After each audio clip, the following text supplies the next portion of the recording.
Doctor doctor আসলেই একটা কসাই।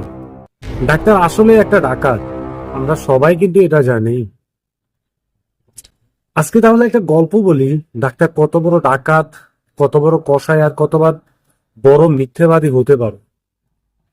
গত কয়েকদিন আগে আমার চোখের সামনে একজন বৃদ্ধ মহিলা দুনিয়া ত্যাগ করেন উপরওয়ালার ডাকে। তার সাথে তার অনেক আত্মীয় স্বজন, তার ছেলে মেয়ে, ছেলে পুত্রবধূ, তার নাতি নাতনি, সবাই সবাই আহাজারি কান্নাকাটি। তারপর ডাক্তার ওই বৃদ্ধ মহিলাকে ছেড়ে দেয়। অ্যাম্বুলেন্স নিয়ে তারা আবার তাদের গন্তব্যের উদ্দেশ্যে রওনা দেয়। তার মিনিট দুই পরে তার ছেলেকে ইমার্জেন্সিতে নিয়ে আসে অচেতন অবস্থায়। ডাক্তার দেখে, তাকেও ট্রিটমেন্ট করে। ট্রিটমেন্টের 15-20 মিনিটের মাথায় তার জ্ঞান আসে। যখন জ্ঞান ফিরল তখন ওই লোকটি প্রশ্ন করলো, আমার মা কোথায়? আমি তো আমার মাকে নিয়ে এখানে আসছিলাম।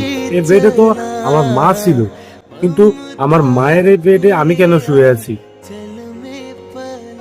ডাক্তার বলল, আপনার মা সুস্থ হয়ে গেছে, আপনার মাকে বাড়িতে পাঠানো হয়েছে।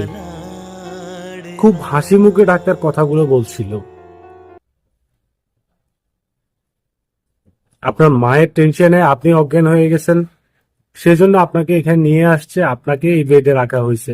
এখন আপনিও সুস্থ হয়ে গেছেন, আপনি আপনার মায়ের কাছে এখন চলে যাবেন।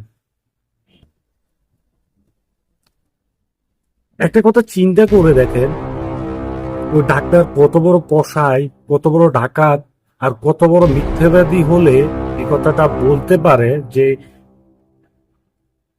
15-20 মিনিট আগে যে মানুষটা মারা গেছে, তার সন্তানের কাছে, তার সন্তানকে ভালো রাখার জন্য তাকে বলা হচ্ছে তার মা ভালো হয়ে গেছে, তাকে বাড়িতে পাঠানো হয়েছে।